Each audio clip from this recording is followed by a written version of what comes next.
That was fantastic. What a great band you've got. It's not bad, is it? Thank you, Philippe. Good evening, everyone in Brixton and everyone in the United States and in Canada. Hope you enjoyed that.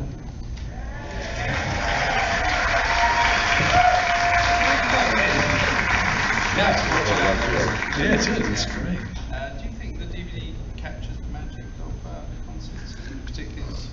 I think so. I think it's fantastic. It's a real sort of sense of excitement about it, isn't there? Yeah, I mean, I certainly enjoyed it from back there. Right, now let's take some questions. How this is going to work is that we're going to start with the questions from across the Atlantic, and then we're going to open it up to the floor in Brixton here. So, the first question is from Joe Ferrerio, I think it's pronounced like that, of Niagara, New York. I think we're going to see him on the screen, I think. David, with all the wonderful talent that joined you along your tour and playing at some very unique venues, which particular show was your favorite and why? So, which was your favorite show and why? The question was from David. How there were so many great shows, you know, so many great places we played at. It's very hard to pick one out, you know. We played in Venice, that was spectacular, in Gdansk.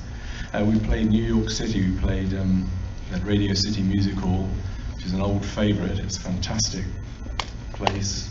There's a great old steam curtain that we used at a midnight show with Pink Floyd back in '73 or something that we managed to use again this time. And that was also the first show that we had David Crosby and Graham Nash come along to. So that was a really special moment for me. They were great. We rehearsed in the in a room that there's a picture of somewhere, which is all tiled, and it was the elephant room. It was where they had these shows. They had an elephant coming on stage at Radio City Music Hall, and this was called the elephant room, where they kept the elephant. God knows what it smelled like in those days. That's that picture that looks like it's in the loo, the Yeah, toilet, isn't that right? with me and Nash, of course, rehearsing. Great. Okay, well the next question is from George Gipe of Baltimore. Gipe? Gipe, is it? Jipe? Jipe. I don't know. Jipe. Right, and we're going to see him on the BT now. Casa Lorzo was a big inspiration for On an Island. Have you been anywhere recently that may have inspired any new music?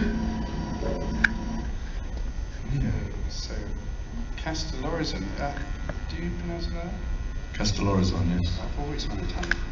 It's from the Italian, Castello Rosso, Of course, Red yes. Castle, as So, you know. yes. How many years have you doing? Well, that, Kay, was a big inspiration for On an Island. Have you been anywhere recently that may have inspired any new music in the artists? Well, it's hard. It was. I must say that the moment that is described in that song, you know, in the song On an Island, which was on that Castellorizzo, and the opening piece with the guitar.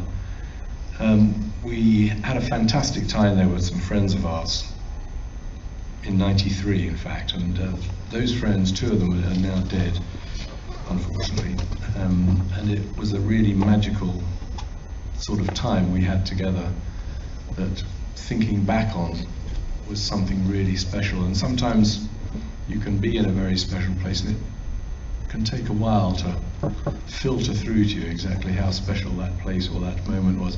But I have to say, it's actually more about the people than it is about the place, although it is a fantastic place.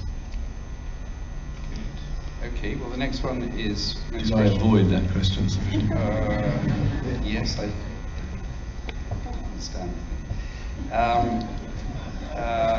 Right, the next one is from Rudders, Mark Rudkin of Burlington, Ontario. Rudders. We've heard of him. Greetings from Ontario, Canada, David. This is Rudders from Burlington. My question is, excluding past and present bandmates, If you could invite one musician to a dinner party, who would it be, and briefly, why? Thank you. Right, who would you invite, past or present? One musician. It's a bit... Excluding me. bandmates. I couldn't do that. It'd be a bit sad, wouldn't it, just one musician? Yeah, it'd be terribly sad.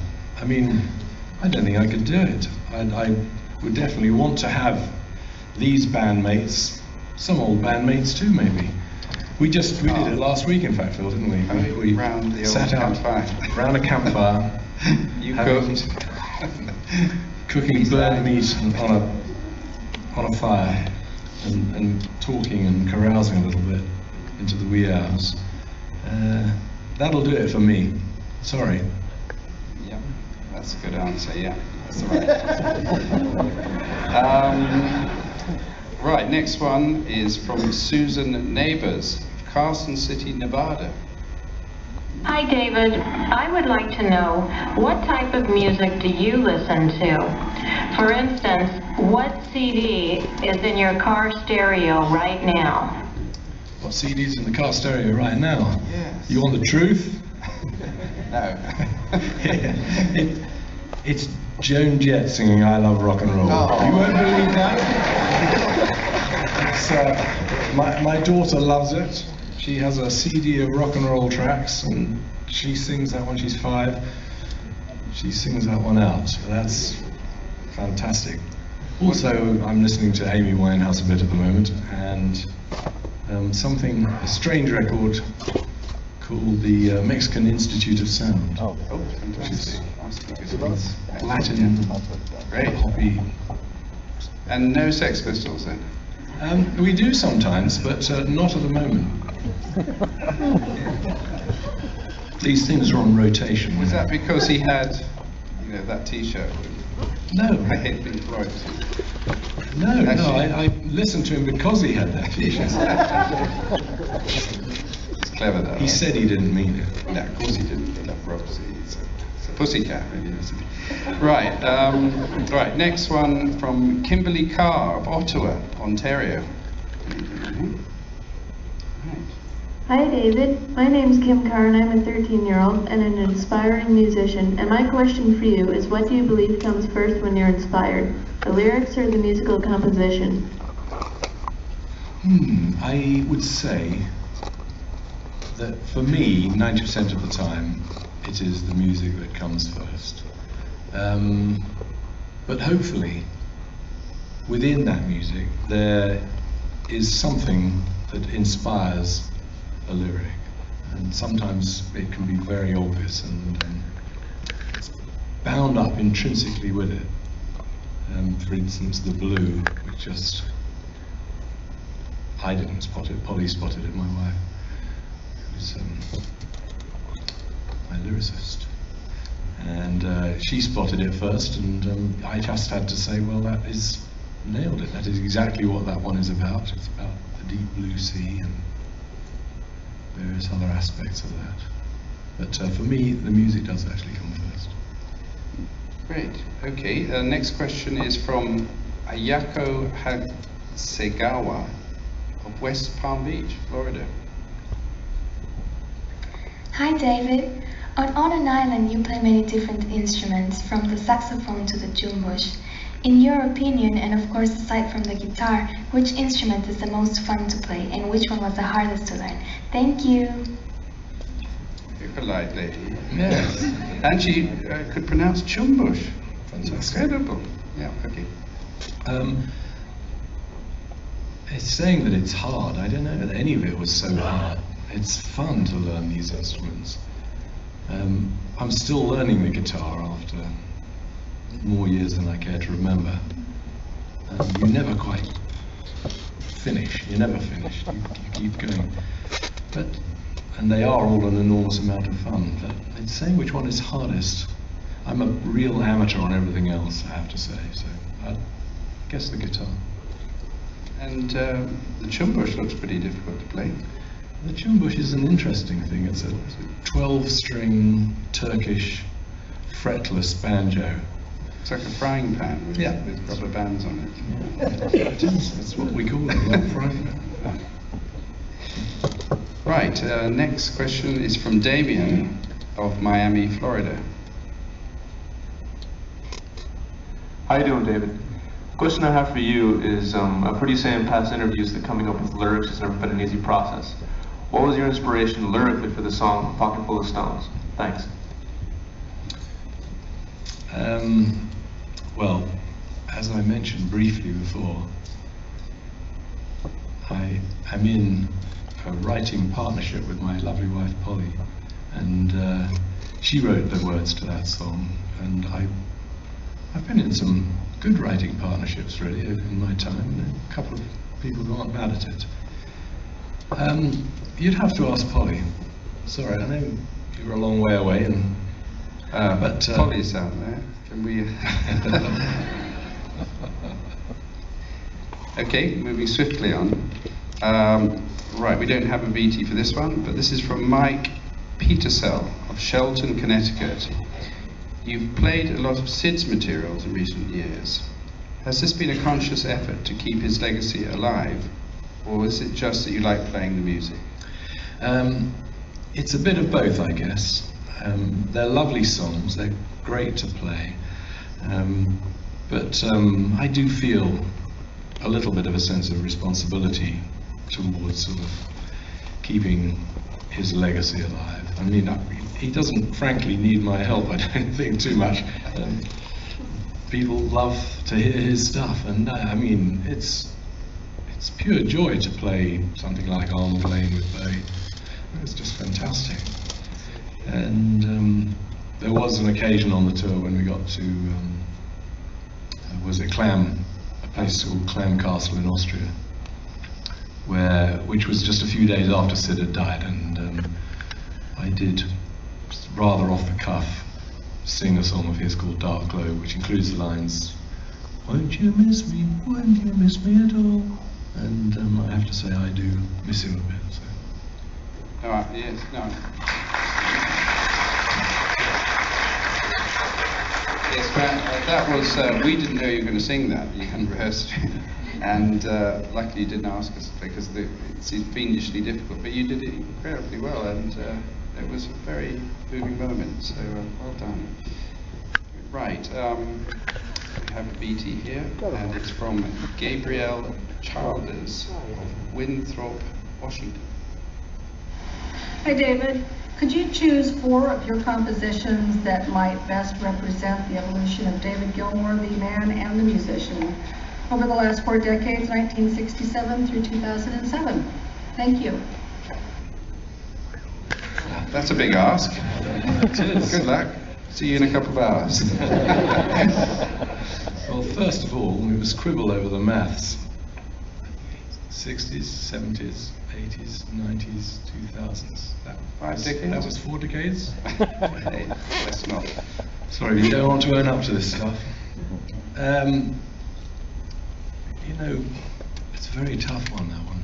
Fat Old Son's one that I very much like. I still really enjoy playing from way back then, which would cover the 60s, I guess. The 70s, Shine On You Crazy Diamond, which, you know, we all knew the moment that phrase ding, dong, dong, popped out of my guitar one day, we were onto something. That's still a great moment whenever we play it. I love playing that riff. Yeah, it's really good. Sorry.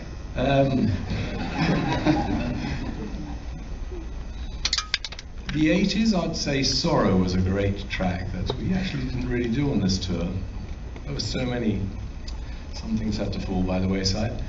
I love that one. That's one, strangely enough, in relation to the other question. The words came first on that one. That was one of the rare ones where the words actually came out first. Let me think.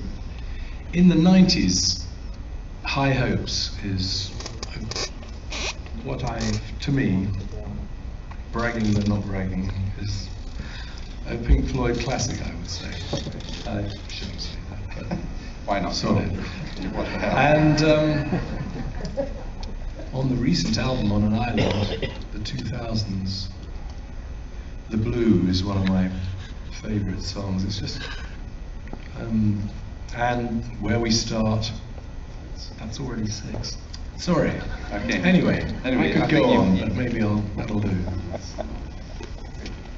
Okay, right, we don't have a VT for this one. It's from Tracy Hickman of Charlotte, North Carolina. The Lady of Charlotte. The Lady of Charlotte. Amazing, that's where she is. David, which song was your favourite to perform during the On the Island it says here, On an Island tour? Echoes was fun. I mean, we tried that back in the 80s, but before then we hadn't done it for years and years and years. But somehow this time it just sort of took on a life of its own, and throughout the tour you could see, you know, people really changing and getting into it. Rick, I mean, he's having a fantastic time up there. It's very, very obvious. That was, yeah, that was the highlight. There's quite a few, but if I have to pick one, that's it. Yeah, it's my favourite too. Right, and the last one from North America, here we have, without a BT, is from Amedeo Castillo, or Castillo, of Rochester, New York. Well, you're Spanish, you can say. Yeah, but it looks Italian to me. Oh, right. In your entire musical career, what's the longest you've gone without picking up a guitar? Oh, minutes, I think. I have at least once forgotten to take one on a holiday, and you get terrible itchy fingers after a while, and start knocking coconuts together or something, anything to make a noise. Frying pans, rubber bands. Yeah, and calling them Chumbush. Inventing Chumbush. Yeah, invented Chumbush. Right, now it's time to take some questions here in London, in Brixton. And do you want to choose them, David? You can choose them. Okay, straight away, this gentleman here.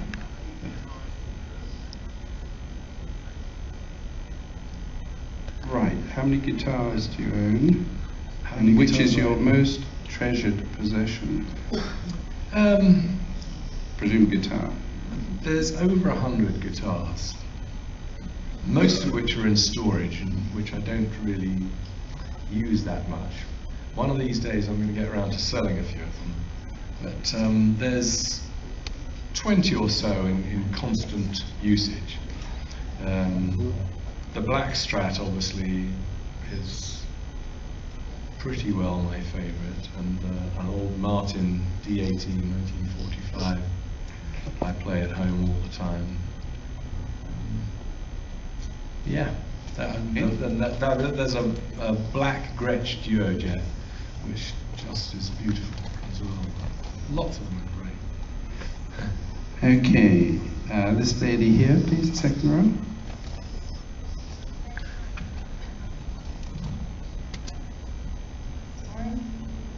Oh, you're on the microphone. Could you share with us your favorite moment that you ever spent with Sid? Favourite moment I spent with Sid?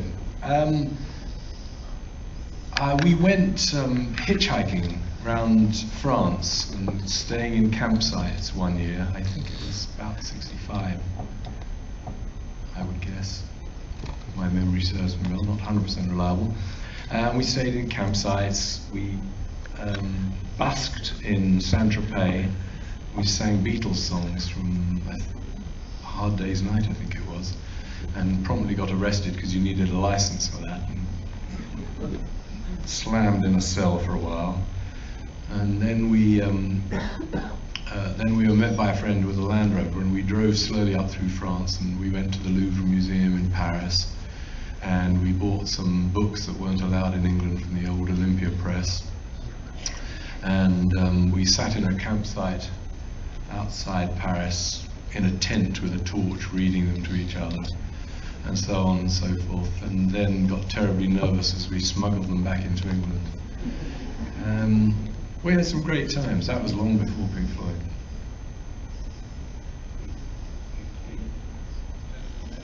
Nice. nice sign. Please pick me.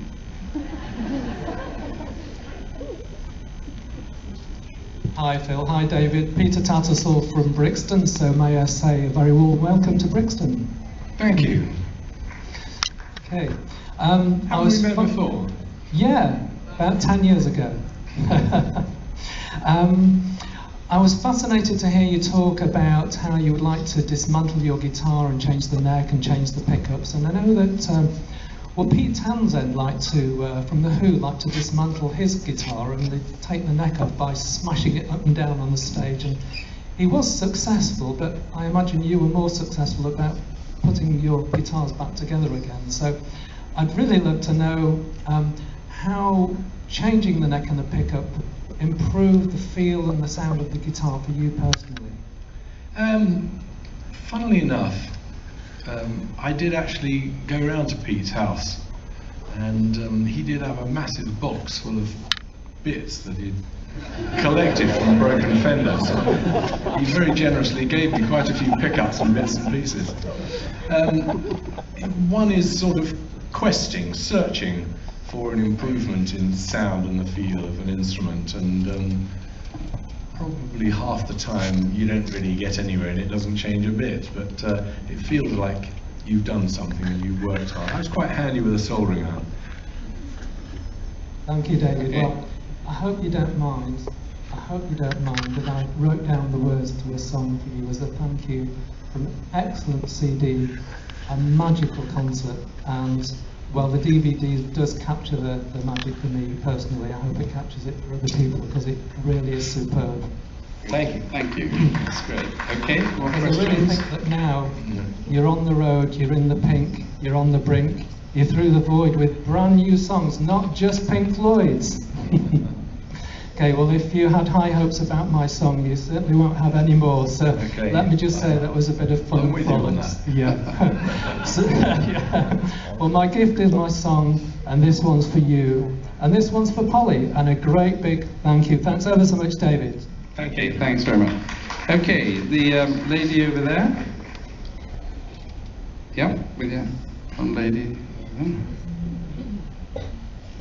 Hello, David. It's really, really great to see you here tonight.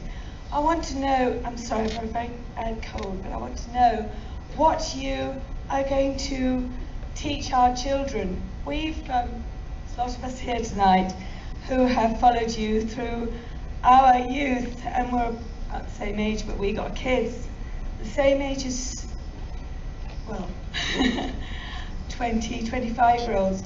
What have you got for our kids? An appreciation of music. That's all. Got that. And work hard, and things will come your way.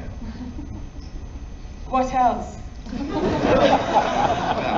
My, we're a little greedy tonight, aren't we? Okay, moving on swiftly.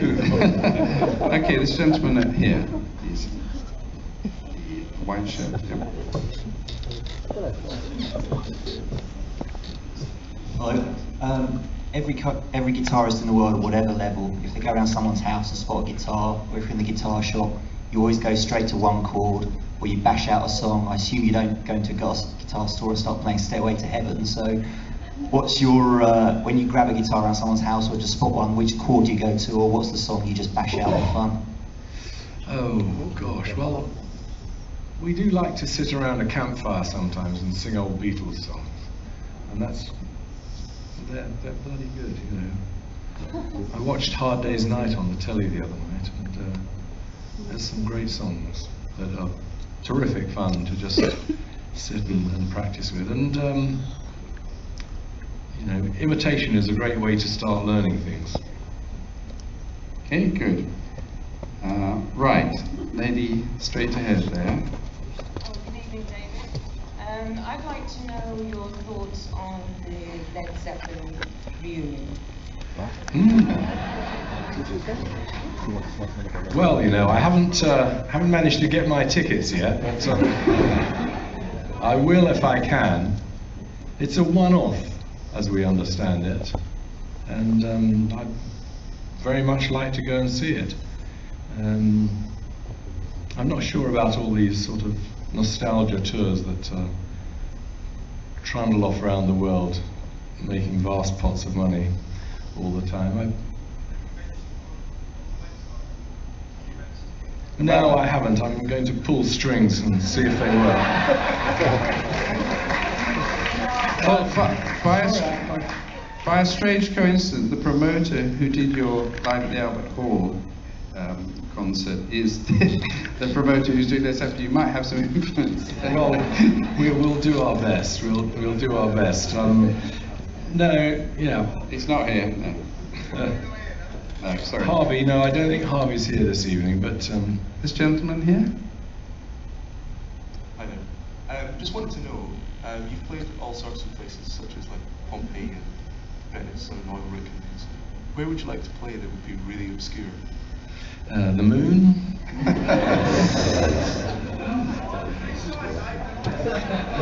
Well, the dark, otherwise you wouldn't be able to see the lights. That's very good. Okay, this gentleman over here. Thanks, David, and thanks, Phil. I'd just like to say thanks on behalf of the bloggers for letting us into your world over the last nearly 2 years. My question is related to Phil in a way. Phil's buddy Brian Ferry recently released an album of covers, and I was just wondering, if you were to release an album of covers, what would be your first 3 must put down tracks? Thank you.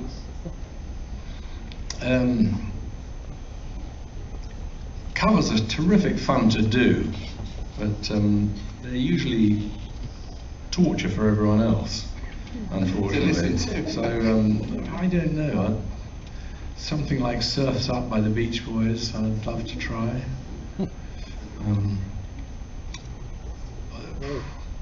No, you got me there. How about?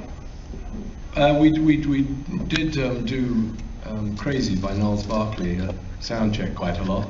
That was really good fun. I felt that was great. What about any Crosby, Gills and Nash? Well, we could do Teach Your Children for that lady over there.